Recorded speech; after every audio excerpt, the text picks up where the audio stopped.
Deuxième capsule du cours du 25 novembre. Je poursuis avec le chapitre sur les plastiques, ou si vous préférez le terme polymère. Nous avions abordé donc la façon dont on pouvait produire les polymères, qu'ils étaient classés en deux grandes catégories, en l'occurrence les thermoplastiques, les thermodurcissables, les caractéristiques de manière générale sur chacune des deux catégories de polymères. La deuxième partie du chapitre sur les plastiques concerne les méthodes de mise en forme qui sont applicables pour chacune des catégories de plastique. Donc, il y a des procédés qui s'appliquent, donc des procédés de mise en forme qui s'appliquent pour les matières ou les plastiques thermodurcissables, et il y a d'autres procédés de mise en forme qui, elles, concernent les matières thermoplastiques. Commençons par parler de ce qui est applicable en termes de procédés de mise en forme pour la résine thermodurcissable. Donc, elle repose sur une modification chimique. Donc, lorsqu'on fait la mise en forme d'un plastique thermodurcissable, on fait deux choses en même temps. Donc, on donne la forme finale à la pièce et en même temps, on procède à une modification chimique, en l'occurrence, qu'on appelle la polymérisation. Donc, quand vous préparez vos enrobages dans les travaux dans les tâches de préparation d'échantillons en vue d'observation métallographique et aussi en vue du polissage de vos échantillons métalliques, bien, ce que vous faites en réalité, c'est que vous faites de la mise en forme d'une résine thermodurcissable. Donc, vous donnez la forme, l'appareil donne une forme de rondelle, bien entendu un échantillon métallique qui est emprisonné dans la rondelle, mais non seulement on donne une forme de rondelle à la pièce, mais on procède à toute fin pratique à la fabrication du polymère. Donc, la pression et la température font en sorte qu'on procède à des réactions chimiques entre les monomères pour donner lieu à une macromolécule tel qu'on l'a vu dans la capsule précédente. Donc, on démarre, donc c'est quelque chose auquel vous êtes familier maintenant. Vous partez d'une poudre à mouler fusible, donc telle que vous utilisez lorsque vous préparez vos rondelles d'enrobage. On peut aussi partir d'une résine solide dans des solvants. Donc, ça, c'est une autre façon c'est une autre euh, matière première qui est disponible dans certains cas, ou ça peut être même, là, ce que vous ne connaissez pas, là, une résine liquide et d'un catalyseur ou d'un durcisseur. Ça ressemble un peu à de la colle, mais en réalité, c'est un polymère. Donc ça, c'est les trois types de matières premières à partir desquelles on peut procéder à la mise en forme d'une pièce en plastique thermodurcissable. Et là, ce qu'on fait, c'est qu'on fait un moulage par compression. C'est toujours la même chose lorsqu'on fait de la mise en forme d'un thermodurcissable. On procède à une opération à l'aide d'un piston, une compression sur la matière première. Donc, elle peut être préchauffée ou non dans un moule chaud. Et on ferme le moule, on donne une force et une pression. C'est ce qui se passe dans les machines à enrober au département. Donc, une pression de moulage qui permet à la matière de remplir l'empreinte, là, le compartiment dans lequel on veut fabriquer la pièce. Donc, tout le produit va occuper 100% de ce qu'on appelle le moule pour donner la forme finale désirée à la pièce. Et on va chauffer aussi pour terminer la polymérisation. Donc, de sorte que le résultat final, ça va être une macromolécule d'hydrocarbures, autrement dit, ou de chaîne de carbone. Donc, vous voyez une petite image ici là, qui permet de manière très, très simplifiée d'expliquer le principe. Là, ici, ce qu'on veut faire manifestement, là, quand on observe la forme de l'empreinte, là, ça a l'air d'un seau pour jouer dans le sable. Là. Donc, vous voyez que le moule est en deux parties. La partie inférieure, donc on va placer la matière première en poudre ou en solvant liquide ou en résine dans le fond du récipient. On indique sur l'image en même temps là, qu'il y a des filaments chauffants qui nous expliquent que le moule, ben, lui, il va être chauffé, bien entendu, tant du côté inférieur que supérieur. Et là, on referme avec la deuxième partie du moule. Et puis, les deux parties de moule étant refermées, ben, on voyait qu'il y a une empreinte là, pour fabriquer un objet qui semble avoir la géométrie d'un pot ou d'un seau. Et puis là, ben, on chauffe. Et puis là, la polymérisation opère au bout d'un certain temps. Puis après ça, ben, on retire la pièce du moule. Et voilà, la pièce, elle est fabriquée. Il y a une deuxième, on peut y aller d'une deuxième façon avec les thermodurcissables, ce qu'on appelle le moulage par transfert. Donc, le moulage par transfert consiste à utiliser une presse de transfert. Donc, autrement dit, ce qu'on va faire, c'est que, à la différence de la méthode précédente, dans laquelle on procède dans un même compartiment, on procède à la fois au chauffage, donc à la polymérisation et à la compression. Ici, ce qu'on va faire, c'est qu'on va le faire en deux étapes. Donc, on va au départ utiliser une presse de transfert sur les plateaux auxquels on fixe les deux parties d'un moule de transfert et à mettre le produit moulable dans un logement cylindrique appelé chambre de transfert. Donc, on travaille avec deux compartiments. Le moule en tant que tel, dans lequel la pièce, autrement dit le moule qui représente la forme de la pièce finale à obtenir, et une chambre dans laquelle on va chauffer le produit, la matière première, pour entamer la polymérisation. Et là, ben, pour transférer le produit pendant la polymérisation de la chambre de transfert au moule, il y a un piston de transfert qui chasse le produit plastifié par la chaleur dans l'empreinte du moule fermé. Donc, les chambres de transfert doivent être calculées en tenant compte du volume des empreintes et des canaux. Donc, ça, c'est des petits détails pour faire en sorte que ça fonctionne bien, là. Donc, il y a un canot d'alimentation qui relie, là, bien entendu, la chambre de transfert et le moule. Euh, et puis là, ben, on va designer finalement l'appareil de manière, en fonction des pièces qu'on va obtenir, en fonction de la nature du produit aussi. Donc, à quoi ça ressemble là, au niveau visuel? Ben, vous voyez, c'est en deux parties. On a dans la partie supérieure la chambre de transfert dans laquelle on va entamer la polymérisation du produit. Et lorsque la polymérisation elle est entamée, ben, il y a un piston qui va, donc vous voyez qu'il y a le moule dans la partie inférieure. Encore là, on semble vouloir faire un pot ou un seau, là. Et puis, il y a la conduite là, qui relie la chambre de transfert à l'empreinte du moule. Et pendant la polymérisation, ben, le piston va pousser le polymère dans l'empreinte du moule pour obtenir à la toute fin, après refroidissement, la pièce finale désirée. Donc, c'est une variante finalement de la méthode précédente.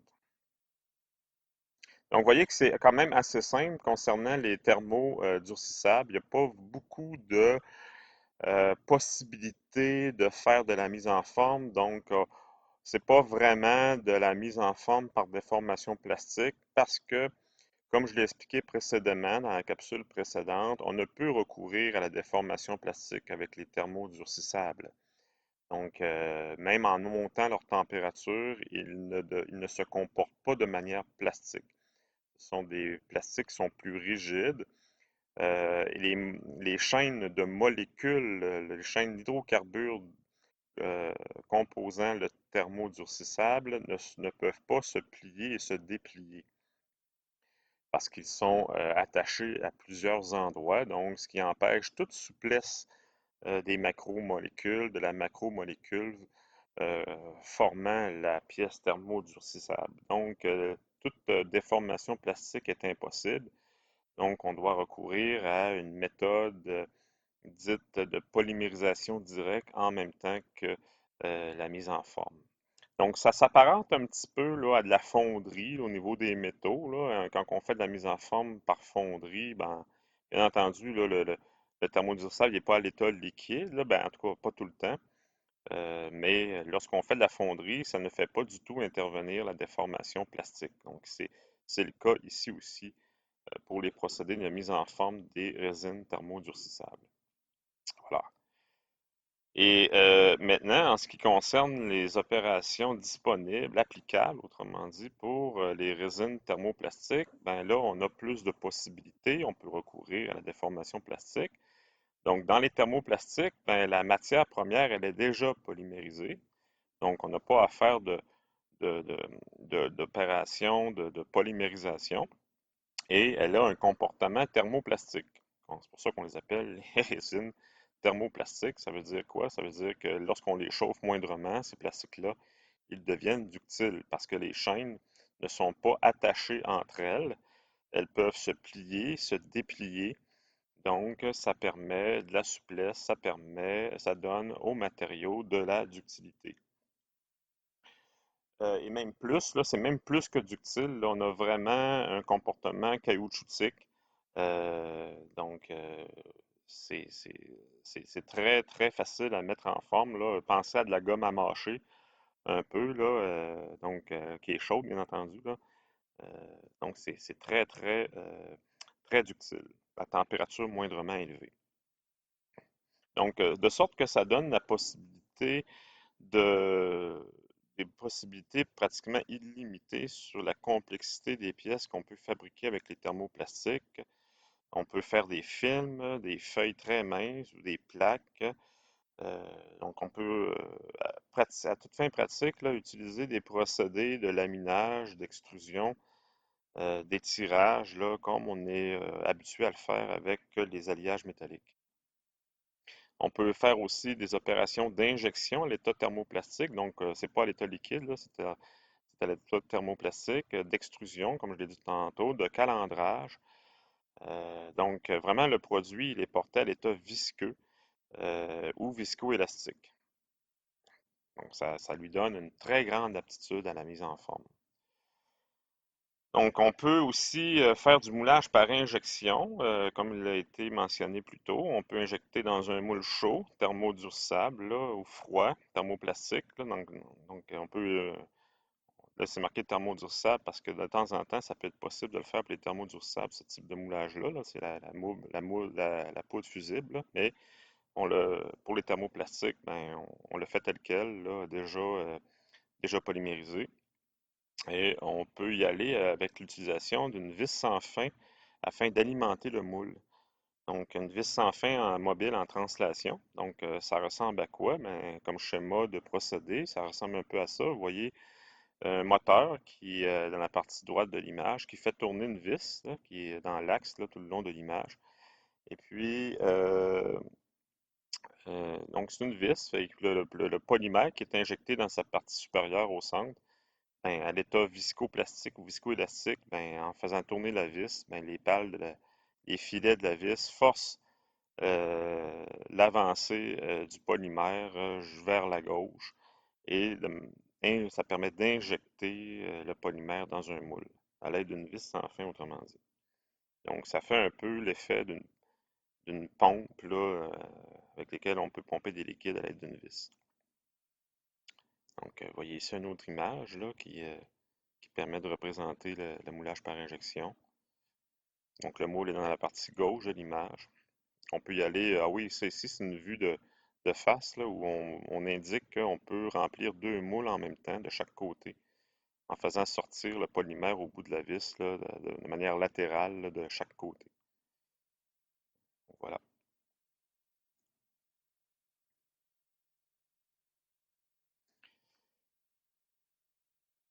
Comme ça ici, ça représente un peu la même chose, cette image-là. Donc, encore une image qui représente peut-être un petit peu de manière un peu plus claire là, le principe du moulage par injection sur les thermoplastiques. On voit très bien le moule à gauche, dans lequel on veut fabriquer un seau, un vase là, ou un plat en plastique par exemple. Les plats que vous utilisez à la maison là, pour conserver de la nourriture, ben, c'est exactement comme ça qu'ils vont procéder. Donc, ils vont ajouter la résine thermoplastique dans la partie gauche, là, par le dessus de la vis, et là, la vis tourne. Et le polymère, en même temps qu'il est chauffé, donc vous voyez les petits carrés rouges là, autour de la vis là, dans le moule, ben, c'est des éléments chauffants. Donc au fur et à mesure que le polymère avance grâce à la rotation de la vis, ben, le polymère chauffe en température, acquiert sa plasticité si on veut, là, ou sa très grande ductilité par élévation de température. Et là, arrivé au bout de la vis, ben, le polymère à l'état à l'état caoutchoutique, ben, il est un peu comme une huile très épaisse, c'est à peu près le comportement d'une mécanique d'une huile extrêmement épaisse, là. Donc, il va être forcé à combler l'empreinte du moule. Et, et là, Le moule, aussitôt que l'empreinte elle est remplie, là, il y a un refroidissement rapide qui opère et puis là, le moule s'ouvre. Donc, c'est le moulage par injection. Je pense vous avoir déjà fait un film, là, présenté un film de moulage par injection dans la partie du chapitre sur le magnésium. Donc, c'est des procédés qui peuvent travailler à un rythme très rapide et fabriquer un très grand nombre de pièces dans un temps très restreint.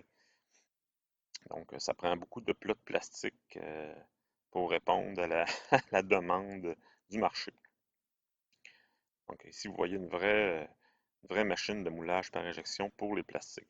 Donc, bien entendu, là, je vous ai expliqué que dans le chapitre du magnésium, le magnésium, c'est le procédé de mise en forme le plus utilisé pour les alliages de magnésium, le moulage par injection.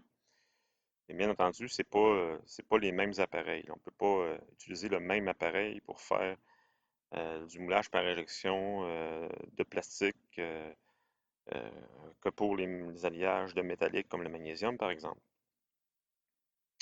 Et puis avec les thermoplastiques, on peut faire des opérations de mise en forme de formage, comme ça inclut le laminage, l'extrusion, les tirages, le calendrage, le pliage, etc.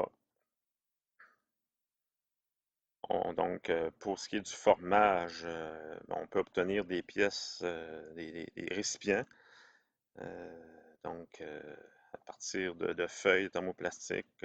On peut y aller par des procédés de soufflage, même comme on le fait avec le verre. Donc, il y a toutes sortes de possibilités avec les thermoplastiques, là. La complexité, les formes qu'on peut obtenir sont presque illimitées. Donc, ça donne une idée du genre de complexité de pièces qu'on peut obtenir avec les thermoplastiques, là, des lampes, des objets décoratifs, esthétiques. Pour des applications anti-corrosion, le génie chimique fait appel à des éléments formés et soudés sur place. Les procédés de formage à chaud permettent des déformations de profondeur variables par emboutissage ou étirage sur poinçon. Il existe bien entendu des variantes de ces techniques. Donc, on peut vraiment là, y aller avec différentes façons là, de faire. Tout dépendant de la géométrie à obtenir, il va toujours y avoir un procédé de déformation qui va être mieux adapté pour obtenir la pièce désirée. Donc, on peut souffler, là, comme je l'ai dit tout à l'heure, là, un peu comme on le fait avec le verre. Donc, il existe aussi l'extrusion. L'extrusion, ça ressemble au moulage par injection, sauf qu'au lieu d'utiliser une vis, on va utiliser un piston pour forcer le passage du polymère dans un moule.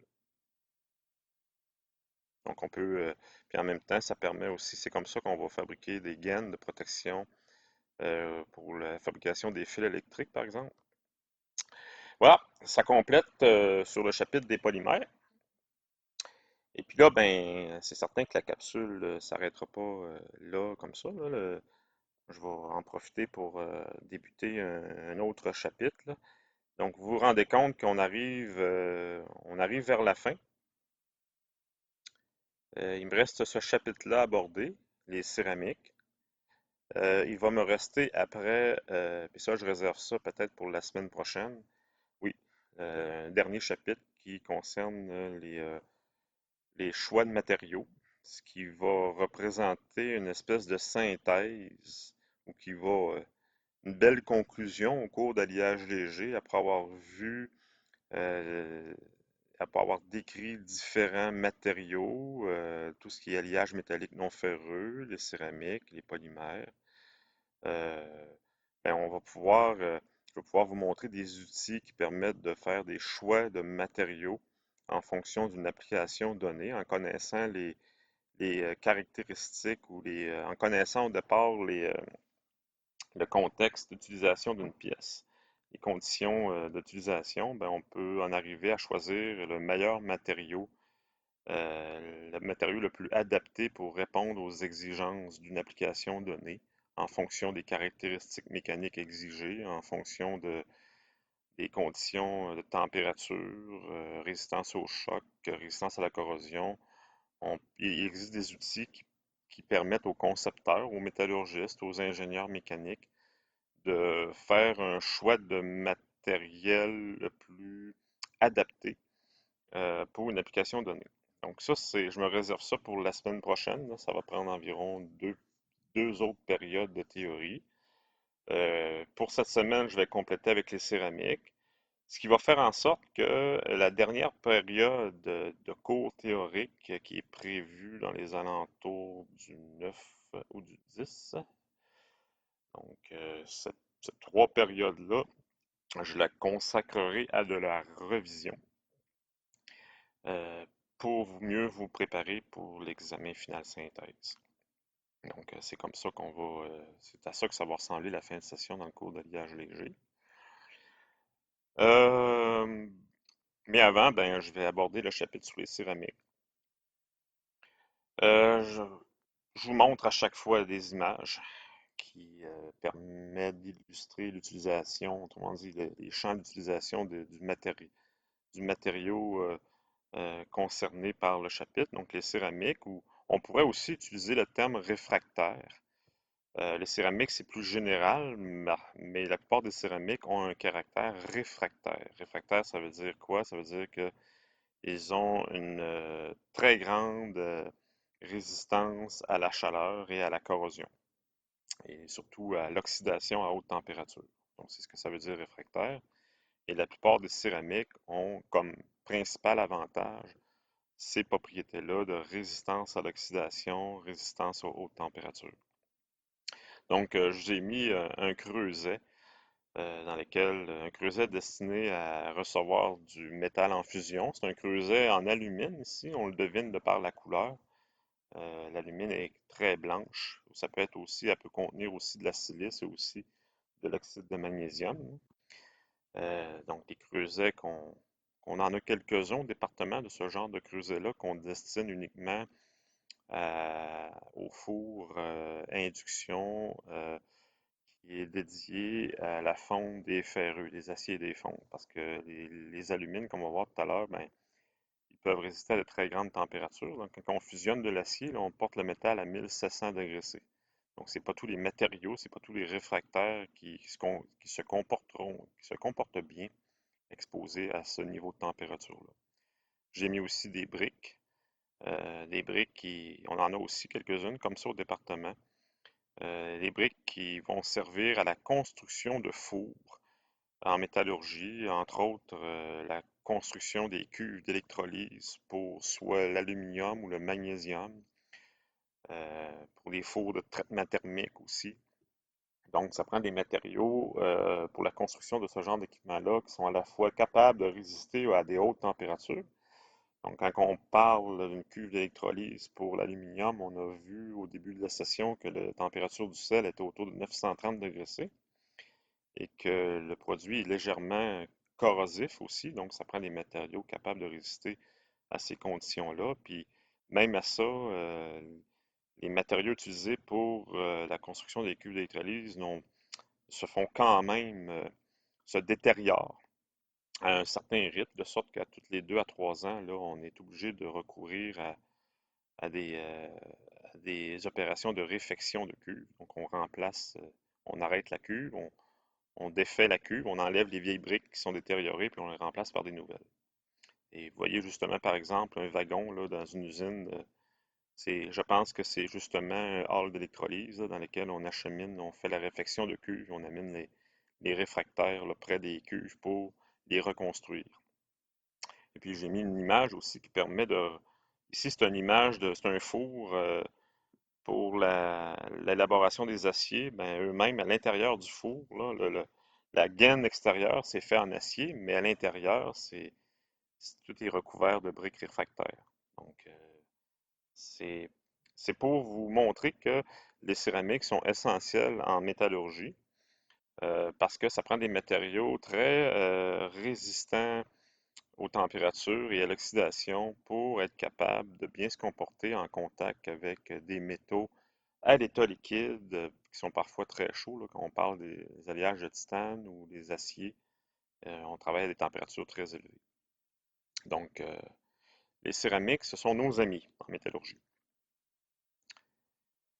Donc, excusez, vous allez remarquer que j'ai mis peut-être un petit peu moins d'effort au niveau de la présentation du PowerPoint dans ce chapitre-ci. Là, c'est le cours d'alliage léger, c'est un long processus d'amélioration continue. Donc, Il faudrait que j'en suis rendu peut-être à mettre un petit peu plus d'énergie sur ce PowerPoint-là, mais c'est quand même assez clair, là. Puis vous allez remarquer que les images que vous voyez sur PowerPoint correspondent exactement à ce que vous avez en note de cours PDF. Les céramiques, ben, ça fait très très très longtemps que l'homme l'utilise. Ils sont utilisés même bien avant les métaux, bien avant l'âge du bronze.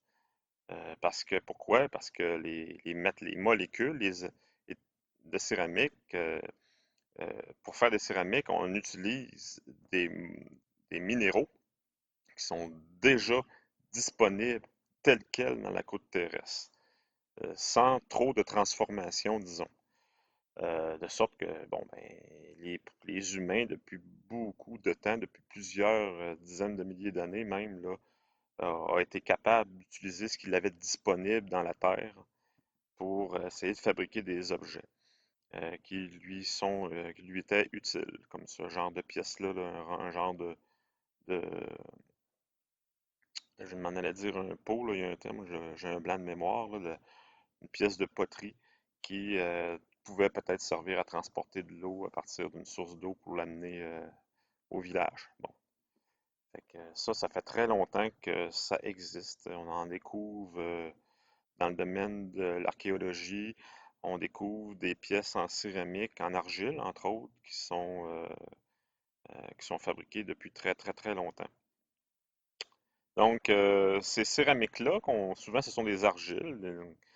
Euh, donc, l'homme a découvert en mettant en forme, parce que l'argile est très facile à mettre en forme, puis qui procédait ensuite à une cuisson, il pouvait obtenir un objet qui avait une certaine résistance, si on veut, une certaine rigidité, une résistance. Euh, donc, ces céramiques-là qui sont fabriquées à partir des matériaux disponibles dans la croûte terrestre, entre autres l'argile, et qui ne subissent pas de transformation chimique, donc uniquement une transformation de mise en forme et de cuisson, ben, ça fait partie des céramiques, mais on va les appeler les céramiques traditionnelles. Donc, qui n'ont pas subi de transformation importante au niveau chimique. Et disons que les céramiques traditionnelles sont encore utilisées aujourd'hui et que, en majorité, ce sont des oxydes. Donc, les minéraux constituant les céramiques traditionnelles sont en majorité des oxydes. Donc, des métaux, des molécules. Maintenant, les oxydes, c'est quoi? C'est des métaux liés chimiquement avec de l'oxygène, comme par exemple l'alumine et l'oxyde de fer, l'oxyde de chrome, etc. La silice aussi, l'oxyde de silicium. Justement, on parlait d'alumine. Là, ici, vous avez un ensemble de creusets. Le plus gros creuset que vous voyez sur l'image, ben ça, on en achète un certain nombre au département. Là. On en utilise un par année. C'est exactement ce creuset-là qui est utilisé pour le four par induction là, au département, le four dédié à la fusion des ferreux. Donc, c'est un creuset en alumine pur à 99,7%. Malgré que depuis quelques années, pour des raisons de coût, on utilise un creuset plutôt constitué à 85% d'alumine et de 15% silice, oxyde de silicium, parce qu'ils sont moins chers. Donc l'alumine coûte plus cher que la silice.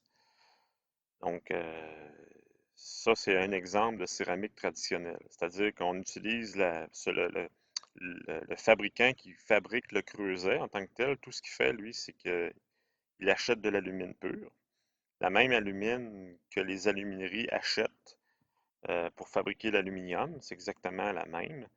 Et puis, eux, au contraire, au lieu de faire de l'aluminium en alimentant des cuves d'électrolyse avec l'alumine qu'ils achètent, eux, ils vont tout simplement procéder à une compaction et à ce qu'on appelle un, un fritage pour avoir au final un creuset qui a une certaine résistance.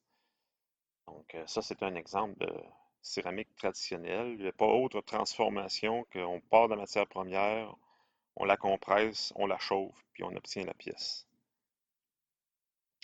Mais il n'y a pas seulement des oxydes. En majorité, ce sont des oxydes, mais ça peut être des carbures aussi. Donc, des carbures de tungstène, carbures de vanadium, avec lesquels on va faire des pièces. Ça peut être des nitrures aussi, des borures. Des borures, ben, C'est un métal lié avec un atome de bore.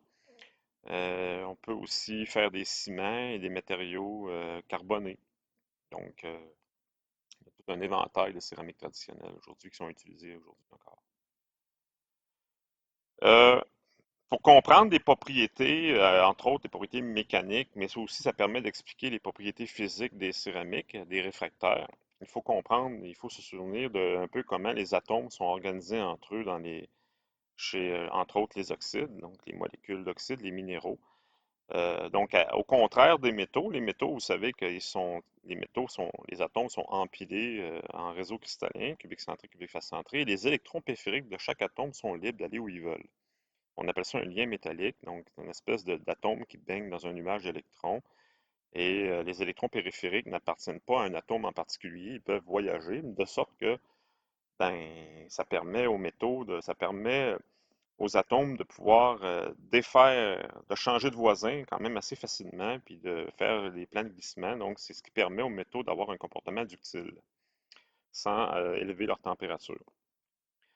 Ça permet aussi aux métaux d'être capables de conduire l'électricité aussi. Le fait que un certain nombre d'électrons sont capables d'aller où ils veulent, mais ça permet le passage du courant électrique. Ça fait en sorte aussi que les métaux sont de bons conducteurs thermiques. À l'inverse, ici, on parle de molécules.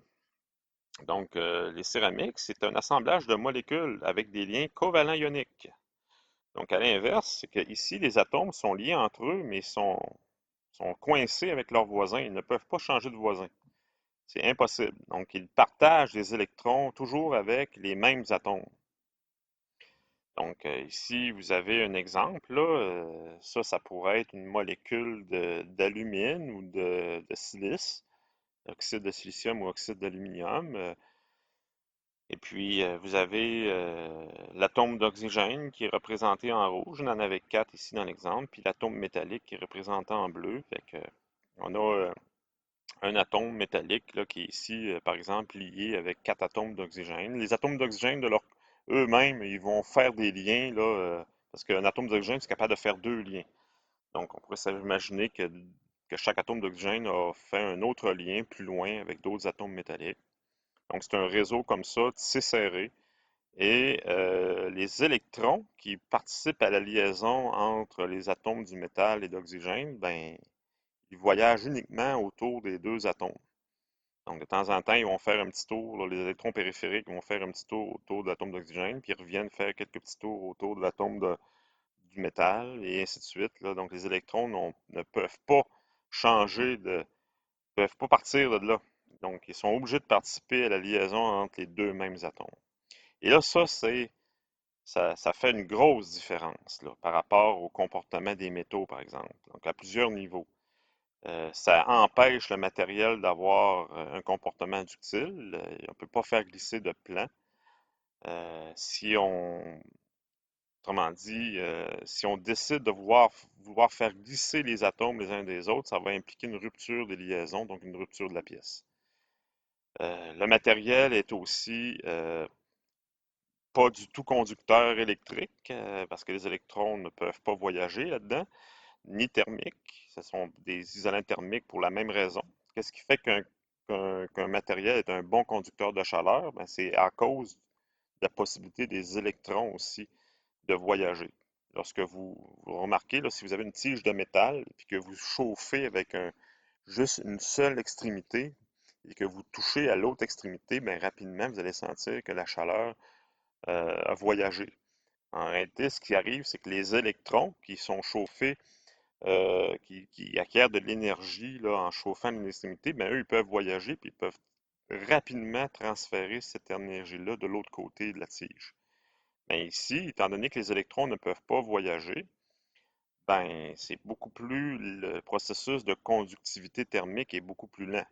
Donc, l'électron, il ne peut pas transférer son énergie d'une extrémité à l'autre de la pièce, de sorte que cette transmission de chaleur-là va se faire uniquement par transmission de vibrations entre les atomes.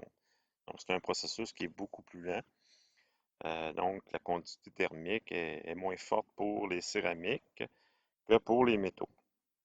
Et une troisième, disons, différence importante, c'est que euh, la, sta- la- la- la stabilité, la molécule, les minéraux sont attachés de manière assez, les atomes entre eux sont attachés de façon assez serrée. Bon, c'est sûr, ça va varier d'une molécule à l'autre, mais de manière générale, euh, ça prend beaucoup d'énergie pour déstabiliser les liaisons entre les atomes.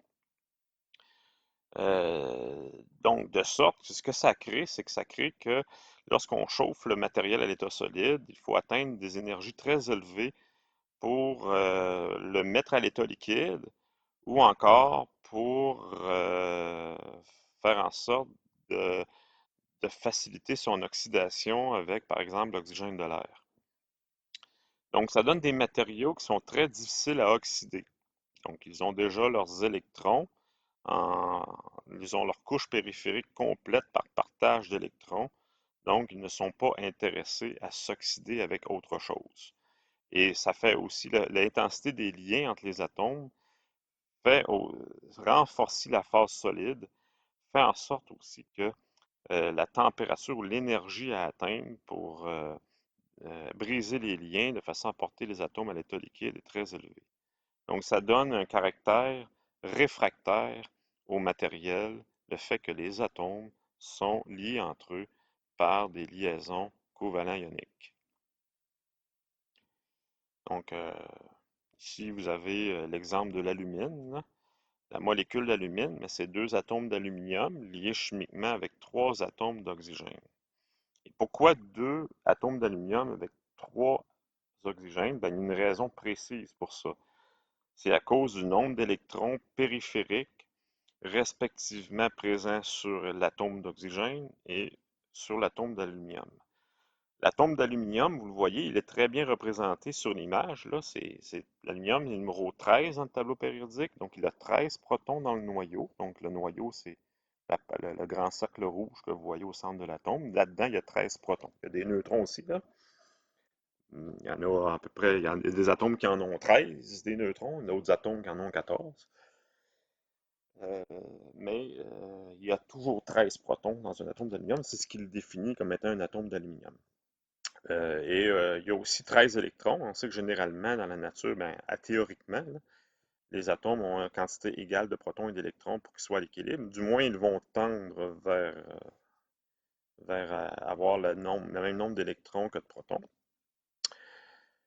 Dans le cas d'aluminium, ben, du coup, qu'on a distribué deux électrons dans la première couche, parce qu'il y a de la place que pour deux électrons dans la première, il y a de la place que pour 8 électrons dans la deuxième. Vous voyez qu'il y a bel et bien 8 électrons dans la deuxième couche.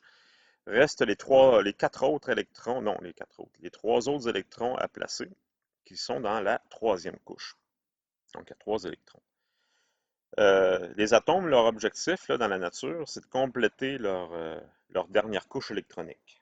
On pourrait dire que c'est peut-être un petit peu leur raison de vivre ou ce qui les rend heureux, là, disons. Là. Nous, c'est l'argent, le bonheur et trouver le partenaire de notre vie, avoir la job qu'on aime, avoir des enfants. Donc, ça dépend d'une personne à l'autre. Mais disons que les atomes, eux, ce qui les rend heureux, là, c'est que leur dernière couche soit complète. Puis là, ben, la façon d'y parvenir, ben, ça va varier d'un atome à l'autre. Donc, les atomes dans la partie gauche du tableau périodique, dont fait partie justement l'aluminium, eux, ils ont moins d'électrons périphériques. Et donc, pour eux, c'est peut-être plus facile de se départir de des trois électrons qu'ils considèrent peut-être comme de trop, de façon à avoir que deux couches électroniques avec 8 électrons, donc une couche complète. À l'inverse, l'oxygène, lui, est dans la partie droite du tableau. Fait que lui, là, autrement dit, le tableau périodique, la logique, c'est que plus vous vous déplacez vers la droite, plus l'atome a des électrons. OK? Dans la dernière couche. Donc, ils sont classés, entre autres, de cette façon-là. Donc, l'oxygène il est plus dans la partie droite du tableau périodique, donc il a plus d'électrons périphériques. Là, on le voit, l'oxygène, lui, au total, il y a 8 électrons. Il y en a 2 dans la première couche et il y en a 1, 2, 3, 4, 5, 6. Il y en a 6, bien entendu, dans la deuxième. De sorte que lui, il ne lui manque que 2 électrons. Donc, l'oxygène va être plus incité, lui, à aller c'est plus facile d'aller chercher 2 électrons que de se débarrasser de 6 électrons. Donc, c'est pour ça que l'oxygène a un caractère oxydant. L'oxygène, lui, et ça, c'est aussi en fonction du nombre de protons qu'il a dans le noyau par rapport au nombre de couches électroniques qu'il y a deux, ça lui donne un pouvoir d'attraction, ce que l'aluminium a beaucoup moins. Donc l'aluminium, lui, il y a trois couches électroniques qui amortissent le pouvoir d'attraction du noyau contenant seulement 13 protons. Donc pour l'aluminium, il est beaucoup plus susceptible, lui, l'aluminium, de se faire voler ses trois électrons que d'en voler à d'autres. L'oxygène, c'est l'inverse. L'oxygène, c'est plus facile, il est plus capable d'aller voler deux électrons parce qu'il lui en manque deux pour avoir la couche électronique complète que d'aller de se défaire de ces six électrons périphériques. Donc, de sorte que quand l'oxygène et l'aluminium, imaginez l'aluminium au départ métallique et l'oxygène sous sa forme gazeuse, disons, se rencontrent, ben, c'est instantané. L'oxygène voit tout de suite l'opportunité d'aller voler deux électrons pour compléter sa couche électronique. Donc, il va aller rapidement voler deux à un atome d'aluminium. Voilà, ce que les flèches vertes montrent, là, il y a bel et bien deux électrons des trois électrons périphériques qui vont se retrouver dans la couche périphérique de l'atome d'un premier atome d'oxygène. Mais l'aluminium, lui, il peut pas, par équilibre atomique, il ne peut pas perdre que deux électrons dans la couche périphérique. Soit qu'il n'en perd pas, soit qu'il en perd trois. Il n'y a pas d'autre possibilité.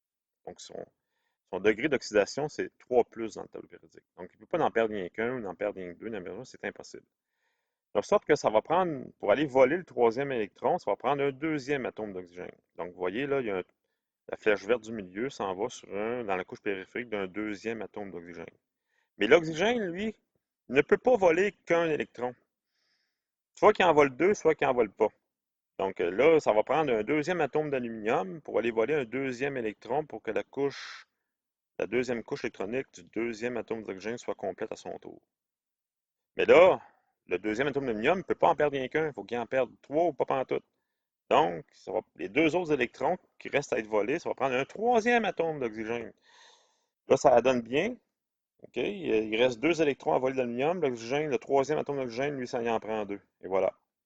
Là, tout est fini comme ça. C'est pour ça que ça prend trois atomes d'oxygène pour oxyder deux atomes d'aluminium. Voilà. C'est pour ça qu'on a la molécule d'Al2O3. Vous ne retrouverez pas une molécule, mettons, AlO4 ou Al3O ou peu importe. La seule combinaison possible, c'est deux atomes d'aluminium avec trois atomes d'oxygène.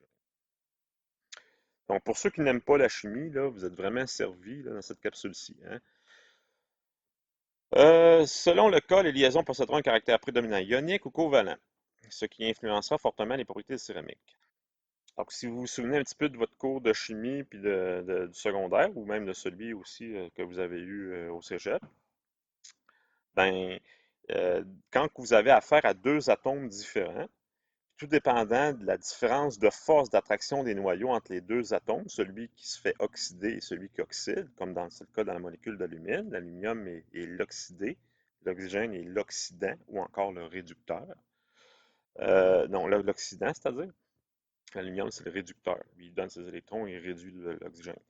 Bon, ben, les électrons, du coup, que le transfert, les électrons, dans le cas d'alumine précis, là, les deux électrons qu'un oxygène va voler pour compléter sa couche ne graviteront pas à 100% du temps autour de l'atome d'oxygène. De temps en temps, ils vont aller graviter autour de l'atome d'aluminium, puis ils vont revenir graviter autour de l'atome d'oxygène. Mais bien entendu, parce que la force d'attraction de l'oxygène est plus élevée, du noyau de l'atome d'oxygène est plus élevée que le noyau d'attraction, que l'attraction du noyau de l'atome d'aluminium, ben, les électrons volés, les deux électrons, ils vont être beaucoup plus souvent du côté de l'oxygène. Et de temps en temps, ils vont aller voir l'aluminium. C'est ce qui assure la liaison. Donc ça, c'est une liaison ionique. OK? Mais ce n'est pas 100% ionique. Il y a un caractère covalent. Covalent, ça veut dire que les électrons vont graviter autour des deux atomes. Donc, mais parce que les électrons sont plus souvent du côté d'un atome, il y a un caractère ionique. Donc, c'est un mélange covalent ionique. 100% ionique, là, ça serait comme le sel de terre, par exemple. Le sodium est très, très facilement oxydable. Le chlore, à l'inverse, c'est un oxydant très, très fort. Donc, le chlore vole littéralement un électron au sodium, puis l'électron ne va jamais aller graviter autour de l'atome de sodium. Il reste toujours du côté du chlore. Donc, ça, c'est 100% ionique. Donc, le vol de l'électron, là, il est complet, il n'est jamais partagé. Mais quand même, à l'état solide, le chlore reste collé au sodium parce que ça fait comme un aimant. Parce que le chlore devient négatif, il y a plus d'électrons que de protons. Le sodium, à l'inverse, il a perdu complètement son électron. Il y a une attraction positive. Il y a plus de protons que d'électrons. Fait que Là, ils vont se coller un peu comme des aimants. Ici, il y a une liaison covalente, un caractère covalent. C'est comme si les électrons agissaient comme une corde qui attachait les atomes entre eux. Parce que les électrons vont graviter euh, dans- à tour de rôle autour des deux atomes. Donc, dans le cas de l'alumine, là, c'est vraiment un covalent ionique, mais il y a quand même un caractère, ce qui va expliquer finalement les propriétés physico-chimiques donc la molécule va être entre autres très réfractaire. Bien entendu, elle va être isolant électrique, thermique. Donc c'est vraiment, c'est le cas de la part des oxydes et des molécules utilisées par les céramiques pour les céramiques. Donc ça permet de clarifier un petit peu, là, d'expliquer les comportements des céramiques par rapport aux métaux. C'est un petit peu ça le but du chapitre, hein, aussi, c'est de, de- de- de différencier, de mettre en évidence les différences entre les différents matériaux. Donc, c'est ce que je suis en train de faire, là. C'est sûr que je vais chercher un petit peu loin les explications, là, mais je pense que je réussis quand même à rendre ça le plus facilement compréhensible. OK. Pour déplacer les dislocations de monde grandeur. Oui, c'est des matériaux quand même assez rigides dû au fait de la nature des liaisons. Les céramiques ont un comportement fragile parce qu'ils ne sont pas ductiles, comme je l'ai expliqué tout à l'heure. Euh, Au milieu du paragraphe, il est mentionné que la présence de défauts de surface, des rayures, des défauts internes, des porosités, est déterminante en traction. Le comportement en compression est bien meilleur. Donc, en- les molécules en compression sont très fortes. C'est le cas des bétons, c'est le cas des céramiques. Mais en traction, c'est vraiment pas fameux à cause de la présence de défauts, de micro-défauts qu'on retrouve tant chez les métaux que chez les céramiques, par exemple. Mais dans le cas des métaux, les petites fissures, les petites imperfections, les petites porosités, elles, ne peuvent pas se propager parce que le métal, il a un comportement ductile. Donc, au lieu d'avoir une rupture immédiate de liaison entre les atomes dans un métal, il va y avoir déformation plastique autour des défauts et ça va, les fissures ne pourront jamais se propager. Tandis que chez les céramiques ne sont pas capables de faire preuve de ductilité parce que les atomes ne sont pas capables de glisser entre eux. C'est comme si les atomes étaient attachés avec de la colle. Ben, les fissures peuvent très facilement se propager, de sorte qu'une céramique, lorsqu'on fait subir un choc à une pièce en céramique, bon, ben, c'est presque garanti qu'il y a une rupture subite des liaisons, donc une fissure qui va se propager très rapidement dans le matériel. Une des qualités des céramiques, je ne l'avais pas encore mentionné, là, mais c'est la résistance à l'usure très forte. Donc, on peut utiliser les molécules, les oxydes, entre autres, des carbures comme éléments d'abrasion, des papiers sablés, les papiers que vous utilisez pour faire la préparation d'échantillons métalliques, mais contiennent des matériaux comme la silice, l'alumine, les carbures de silicium. Les outils de coupe vont contenir des particules de carbure chez les aciers. Donc, les carbures de tungstène, en tant que matériel, il fait partie de la famille des céramiques. Quand on parle d'acier allié contenant beaucoup de carbure pour, entre autres, avoir donné une forte résistance à l'usure, ben, c'est un peu comme si on mettait des petites particules de céramique dans le métal. Donc, les carbures font partie de la famille des céramiques. Ici, vous avez, tantôt je parlais de liens covalents, ioniques, métalliques. Vous avez un triangle ici, une pyramide de base triangle qui permet de représenter les différents liens métalliques en fonction des classes de matériaux. Donc, chaque pointe correspond, les quatre pointes correspondent à un type de liaison auquel les atomes de matériaux peuvent être associés entre eux. Donc, j'attire votre attention sur les trois principaux, là, en ce qui concerne les- les matériaux qui nous intéressent le plus, là, les liaisons covalentes, comme par exemple le diamant. C'est pour ça qu'il y a le carbone ici, là, c'est des liaisons covalentes, donc c'est très très très dur. Le silicium aussi a un caractère covalent, ce qui est surprenant parce que c'est un métal, mais on, on dit que le silicium est un métalloïde parce qu'il a à la fois la liaison entre les atomes de silicium n'est pas uniquement métallique, il y a un caractère covalent. Ionique, ben, je vous parlais tantôt du sel, donc la pointe c'est purement ionique, le chlorure de sodium, l'oxyde de magnésium aussi. Le magnésium est très facilement oxydable, de sorte que les électrons que l'oxygène a volés aux deux électrons périphériques du magnésium se retrouvent uniquement du côté de l'oxygène. Ça donne automatiquement une liaison purement ionique. C'est le cas du sel de table aussi. Vous avez les liens métalliques sur la pointe droite de la pyramide, donc tout ce qui est cuivre, fer, aluminium. Lorsqu'on a uniquement des métaux purs, ben, on se retrouve dans la pointe. Les polymères qui faisaient l'objet du chapitre précédent, eux autres, ce sont des liaisons faibles. Donc la molécule d'eau, entre autres, c'est des liaisons faibles de Van der Waals. Euh, l'azote, bon, c'est faible aussi, mais c'est quand même covalent aussi. Donc le méthane. Vous avez la silice, qui est en. Si vous observez bien, là, au milieu de la pyramide, il y a la silice. Ben, contrairement à l'oxyde de magnésium, la silice a un caractère fortement covalent. Donc, ben, il est presque moitié-moitié covalent ionique. Donc ça dépend vraiment de la différence de force d'attraction entre l'atome métallique et l'agent oxydant.